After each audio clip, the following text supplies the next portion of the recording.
We celebrate the amazing feats achieved by the class of 2024. The hard work of principals, teachers and support staff also needs to be commended. Parents play a vital role as well. But let's look at the principals now and how they prepare their schools for 100% pass rates and just to do this year on year. Asani Phiri is a deputy headmaster at Christian Brothers College in Boksburg and joins us in studio. Congratulations, and how are you feeling? Thank you, Mbongi. I don't know. We're elated. We're on cloud nine.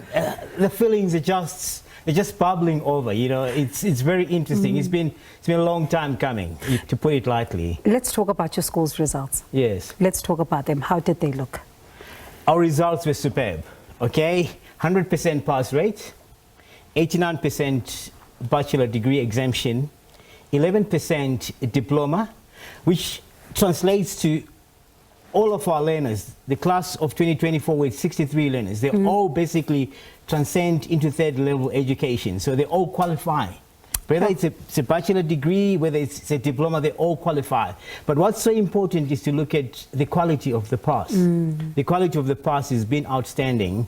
And in so saying, I mean, I think it would be remiss of me to just celebrate results without, I think, bringing into the fore the leadership of the school. I think under the guidance of Toby Craig, our headmaster, he drives productivity in the school. And Mrs. Marcolidis is the principal of the high school, together with Ms. Dorman, who looks after the academics, and the staff. They've all worked extremely hard to produce these impeccable results of 2024. And certainly well done to all of you. And I wonder what kind of strategies then do you put in place as a school to ensure that you see this particular result? It's very interesting because I think the matric results, basically, they don't just only happen in the final year of school.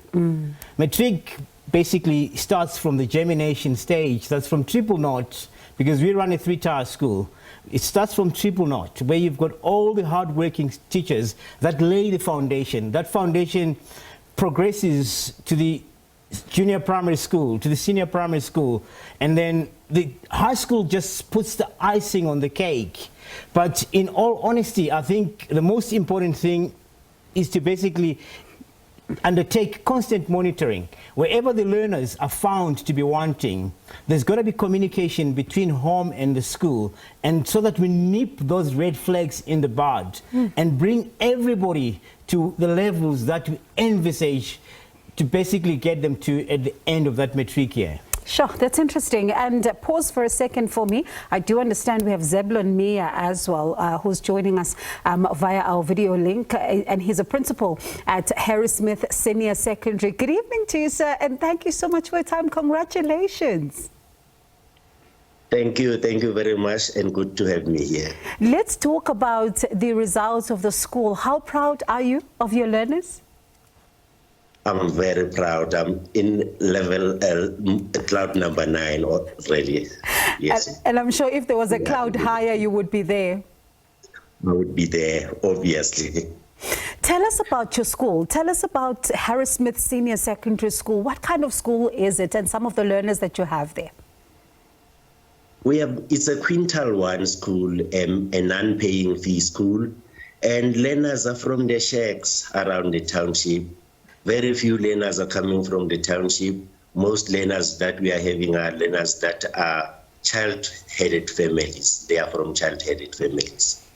And it must make you proud that against all odds they've done so well. Proud because I know that, for instance, sometimes we had to take them up to 10 o'clock. We had to drive them to their homes.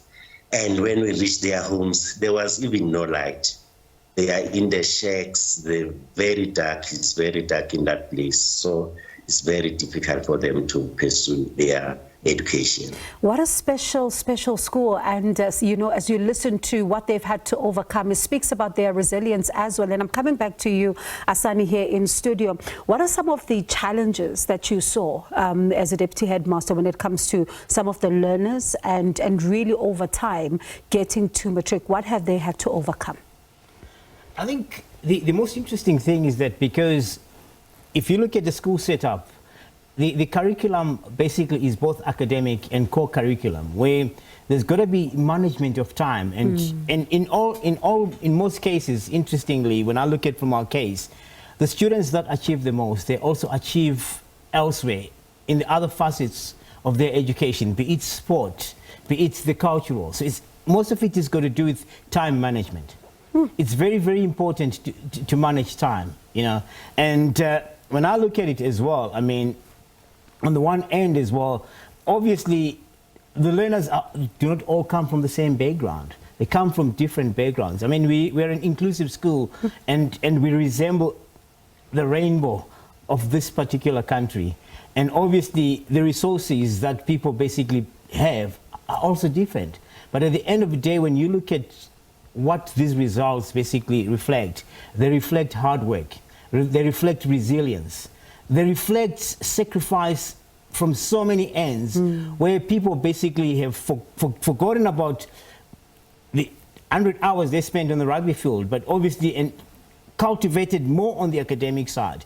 And we are proud, as I said earlier on. Mr. Miya, let me come back to you. The issue of resources, of course, in Quintile 1 is one that, you know, obviously gets laid bare when you think about how, you know, you're allocating resources, even the little that you have. Let's speak about that challenge and how the teachers manage to work around that.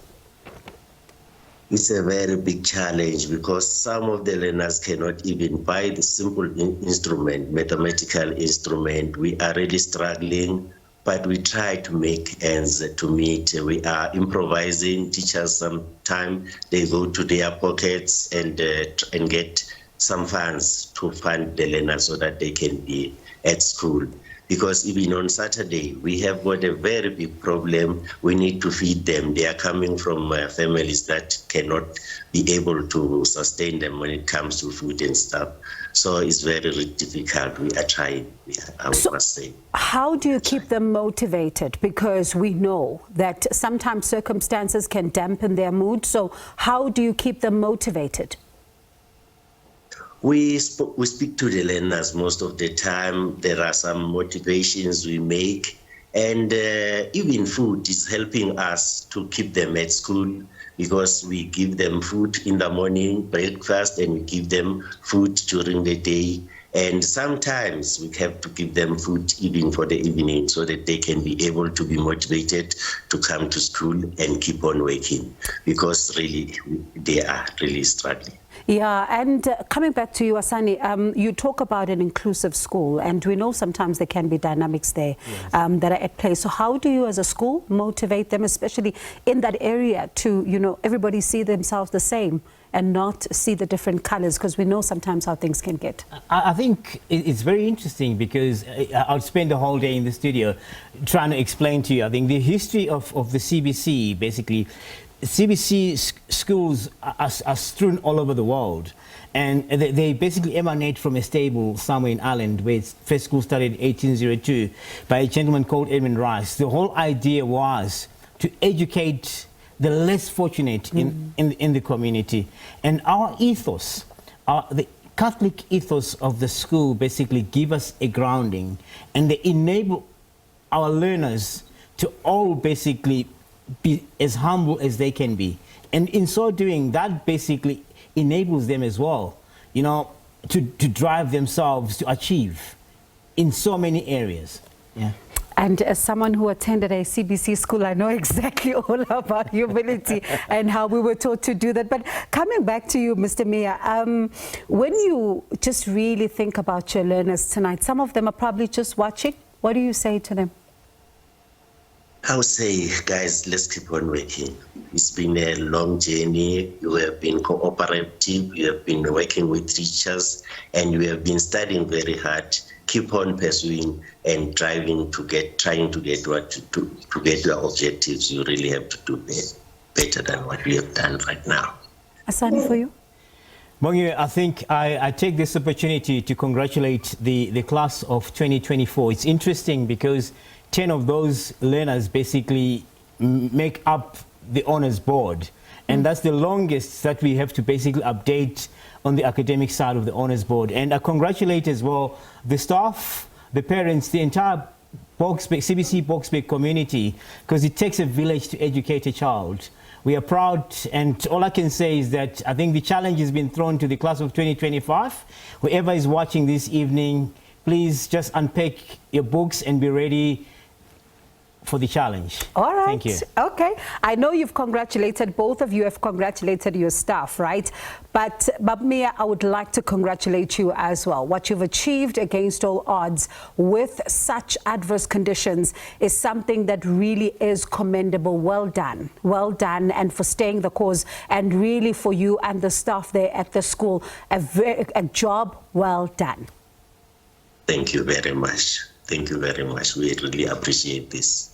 I cannot wait to meet some of your students one day when I come through. And for you as well, Asani, well done, a job well done. Certainly, as you say, it takes a village, but to you as well, as the leadership of the school, it really speaks volumes about what both of you have been able to achieve in the school. So certainly, congratulations to you. Thank you very much, and have a good evening. Thank you so much. That was Asani Phiri there, the Deputy Headmaster at Christian Brothers College, and Zebulon Miya, a principal at Harrismith Senior Secondary School. Both schools are doing so well. 100% pass rate, certainly something that is worth celebrating.